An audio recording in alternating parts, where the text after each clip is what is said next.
सोनम रघुवंशी हत्या प्रकरण होऊन काही दिवस उलटत नाहीत, तेच नाशिक जिल्ह्यातून एक अंगावर शहारे आणणारी नवीन घटना समोर आली आहे. सुरगाणा तालुक्यातील एका महिलेने आपल्या पतीची अत्यंत क्रूरपणे हत्या केल्याची माहिती समोर आली आहे. 2 महिन्यांपासून बेपत्ता असलेला पती अखेर त्याच्याच घराच्या अंगणात असलेल्या शोषखड्ड्यात मृत अवस्थेत सापडला. विशेष म्हणजे मृतदेह एका नव्हे तर 3 भागांमध्ये विभागलेला होता. प्राथमिक माहितीनुसार पती पत्नीमध्ये काही काळापासून मतभेद होते. त्यांच्यात वादही सुरू होते. मात्र त्या वादाचा इतका भयानक शेवट होईल हे कुणाच्याही कल्पनेत नव्हतं. एके दिवशी रागाच्या भरात पत्नीने नवऱ्यावर कुऱ्हाडीने वार केले, ज्यामध्ये तो जागीच ठार झाला. पण ही क्रूरता एवढ्यावरच थांबली नाही. पतीचा मृतदेह तुकडे करून आरोपीने ते तुकडे गोणीत भरले आणि घराच्या शोषखड्ड्यात पुरले. या घटनेने संपूर्ण गावात आणि परिसरात भीतीचे आणि आश्चर्याचे वातावरण पसरले आहे. 2 महिन्यानंतर अखेर तिच्या गुन्ह्याचा पर्दाफाश झाला आणि संपूर्ण प्रकरण उजेडात आलं. या घटनेमागचं सत्य काय आहे हे आपण या व्हिडिओच्या माध्यमातून जाणून घेणार आहोत. नमस्कार, मी तुषार. तुम्ही पाहत आहात तुमचं आवडतं युट्यूब चॅनल जय हिंद जय महाराष्ट्र. नाशिकच्या सुरगाणा तालुक्यातील मालगोंदा गावातील 42 वर्षीय यशवंत मोहन ठाकरे हे गेल्या 2 महिन्यांपासून बेपत्ता होते.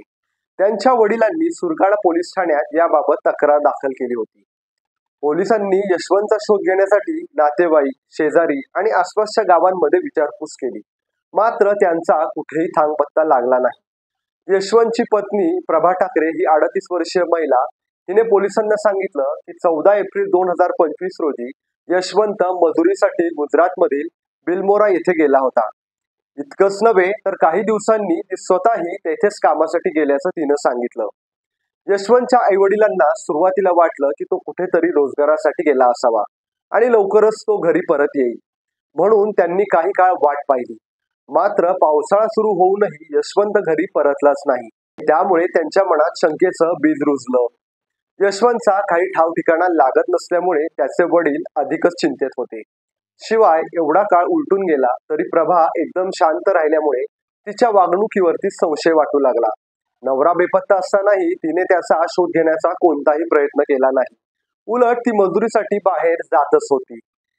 या वागणुकीमुळे सासू सासऱ्यांना तिच्यावर गडद शंका येऊ लागली.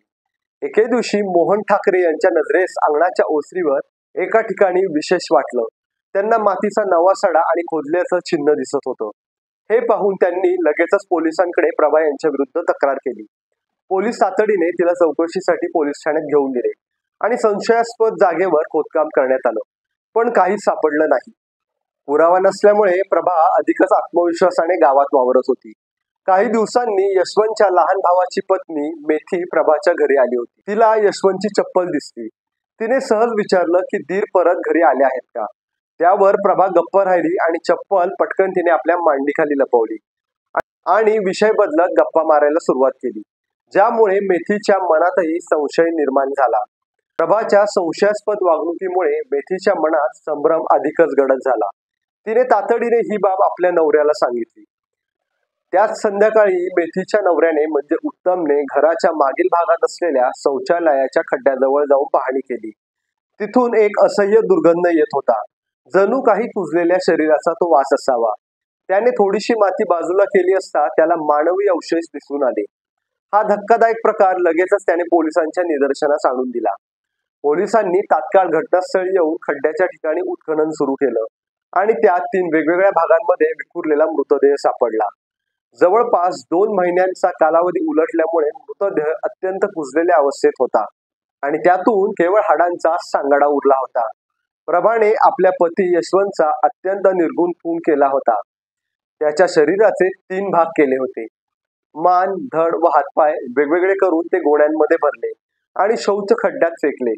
प्रेताचा वास बाहेर येऊ नये म्हणून तिने इतर औषधांचाही वापर केला होता आणि त्यावर माती, मुरूम आणि प्लास्टिक टाकून खड्डा झाकून टाकला. पोलिसांनी जेव्हा तिला ताब्यात घेतलं तेव्हा चौकशीत तिनं धक्कादायक सत्य कबूल केलं. प्रभाने पोलिसांच्या चौकशीत स्पष्ट कबुली दिली की हो, तिच्याच हातून नवऱ्याचा खून झाला. इतकंच नाही तर तिने मृतदेहाचे 3 भाग करून त्यांना खड्ड्यात लपवलं होतं हेही तिने मान्य केलं. पण प्रश्न असा होता की एवढं टोकाचं पाऊल प्रभाने का उचललं. 14 एप्रिल 2025 रोजी यशवंत ठाकरे दारूच्या नशेत नेहमीप्रमाणे घरी परतला होता. प्रभाने त्याला प्रेमाने जेवण वाढलं, पण नशेच्या धुंदीत यशवंतने ते जेवण रागाने फेकून दिलं. त्यानंतर शिवीगाळ करत त्याने प्रभाला मारहाण सुरू केली. अशा प्रकारच्या शारीरिक आणि मानसिक त्रासाला प्रभा कंटाळली होती. मात्र त्या दिवशी तिचा संयमाचा अंत झाला. प्रचंड रागाच्या भरात तिने घरातली कुऱ्हाड उचलून यशवंतच्या डोक्यात जोरदार घाव केला. त्यात यशवंतचा जागीच मृत्यू झाला. रोजच्या भांडणांना वैतागलेल्या आणि त्रासलेल्या प्रभाने अखेर धक्कादायक निर्णय घेत नवऱ्याचा अंत केला होता. आज प्रभा पोलिसांच्या ताब्यात आहे आणि यशवंतचा जीव गेला आहे. ही गुंतागुंतीची आणि थरकाप उडवणारी हत्या सध्या नाशिक जिल्ह्यात चर्चेचा विषय बनली आहे. सतत घडणाऱ्या नवरा बायकोंमधील हिंसक घटना पाहता समाजातील वाढती क्रूरता आणि मानसिक स्थैर्य हे चिंतेचं नवीन कारण बनलं आहे. या प्रकरणावर तुमचं काय मत आहे हे आम्हाला कमेंटमध्ये नक्की कळवा. आणि अशाच रहस्यमय व माहितीपूर्ण व्हिडिओसाठी जय हिंद जय महाराष्ट्र या तुमच्या आवडत्या YouTube चॅनलला सबस्क्राईब करायला विसरू नका. जय हिंद जय महाराष्ट्र. नमस्कार.